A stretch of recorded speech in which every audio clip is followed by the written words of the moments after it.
C'est un agneau qui a tout juste 4 semaines. Donc, on désosse, la chair est bien blanche et ça cuit très rapidement, hein. Alors ça, c'est le gigot. Maintenant, il y a aussi une partie que l'on va mettre, c'est l'épaule, parce que c'est une pièce qui va demander beaucoup de cuisson et qui va ramener beaucoup de goût parce qu'on a besoin de faire un petit bouillon.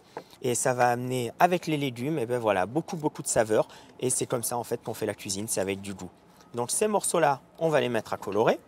Alors, huile d'olive? De l'huile d'olive parce qu'elle va supporter la cuisson et en même temps elle est assez fruitée, c'est ce qu'on a besoin de donner. Non mais ça va bien avec l'agneau, hein. Là on met notre petit agneau. Voilà, on met les morceaux dans l'huile bien chaude. Voilà, rapidement. On va colorer, on va marquer. Oui, c'est...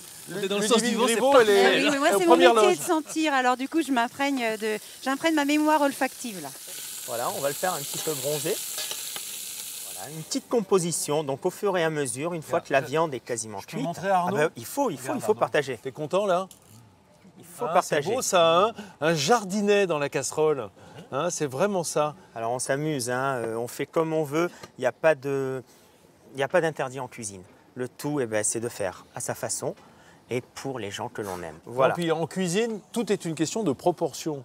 Hein, c'est pas une question d'alliance. Tout peut se marier à condition que, voilà, on respecte certaines proportions. Beaucoup d'amour en tout cas. Et là, les petites petites fèves. Alors tous les légumes, on les lave avant, bien sûr, et ensuite on parsème au fur et à mesure. Donc là, je rassemble tout quasiment, et au fur et à mesure, j'ai un bouillon qui est en train de monter en température. Et là, qu'est-ce que c'est ce bouillon? C'est un bouillon en fait que j'ai fait avec tout simplement la carcasse, l'os de l'agneau que j'ai coloré et j'ai mis à mijoter. Alors de temps en temps, je mets aussi quelques épluchures parce que c'est là où il y a le plus de goût. Et je laisse aussi mes peaux dans les légumes. Et là, j'ai les petits artichauts. Donc que je vais mettre aussi. C'est avec des artichauts, ça? C'est des tout petits. On appelle ça des œilletons. Regarde ça. Voilà. C'est des moi qui ai œilletons. les mains très fines, on se rend compte hein, que c'est petit. Cette saison, hein, c'est très court, au fur et à mesure, mais voilà. Et c'est ce qui nous permet de composer. Donc là, j'ai tous mes légumes, ils vont cuire en 10 minutes à peine. Je monte la température, j'ai le bouillon, je vais déglacer, je fais mijoter et je vais lier à la fin avec un petit écrasé d'ail des ours que je vais faire en pistou. C'est une petite astuce. Voilà, donc qui mijote, on est quasiment à la fin maintenant. Et pour agrémenter juste un petit soupçon de fraîcheur avec l'ail des ours, donc qui est d'actualité, je vais légèrement l'écraser pour qu'il donne un petit peu plus de saveur. Rendre son jus en quelque sorte. Un petit peu d'eau. Juste simplement pour jouer un petit peu l'osmose et que ça puisse se dégager et monter au fur et à mesure. Quelques pignons de cèdre. Alors c'est un pesto en fait, c'est un pesto. Exactement. Et un petit peu d'huile d'olive. Et ensuite, on va écraser ça tout doucement de façon à libérer tout le goût avec les pignons de cèdre qui sont très goûteux. Et ça au fur et à mesure, et voilà. Le pesto est prêt apparemment. Oui. On le rajoute donc dans le navarin. Dans le navarin, en tout dernier, et ça va lier notre jus. Oh là là là là, quelle merveille!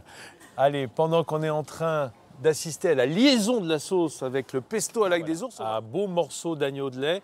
C'est marrant parce que j'ai l'impression que Ludivine Griveaux, notre régisseuse des Hospices de Beaune, elle a l'œil fixé sur le navarin. Du genre, on va pas me le piquer celui-là. C'est ça, c'est presque une déformation professionnelle, c'est pour voir, goûter, sentir, vous comprenez? Oui, c'est uniquement organoleptique. Ah, tout à fait. Rien à voir avec le plaisir, hein, le bonheur. Limite de la gourmandise. Mais voilà, limite. Il y a de la couleur. Ça ah non, mais c'est splendide. On dirait la couverture d'un livre de cuisine, cette casserole. Oh là là là là là là. Première assiette. Je la garderais bien pour moi, mais... Non, Vincent. En fait, on n'ose pas le toucher, c'est vrai. Ah non, c'est trop beau, hein, Très, franchement. très beau. Ludivine, hein, c'est splendide. C'est superbe. Voilà, alors vous allez donner votre micro à Arnaud qui va le tenir. Comme ça, vous allez pouvoir goûter. Moi je sais pas, l'épaule d'agneau, là. Elle me fait de l'œil. Filoché. J'ai l'impression qu'elle me fait un petit peu du... Elle vous fait du coude, hein, parce que c'est l'épaule. Oui, c'est ça. Très bon. Allez, j'y vais. C'est plutôt long en bouche.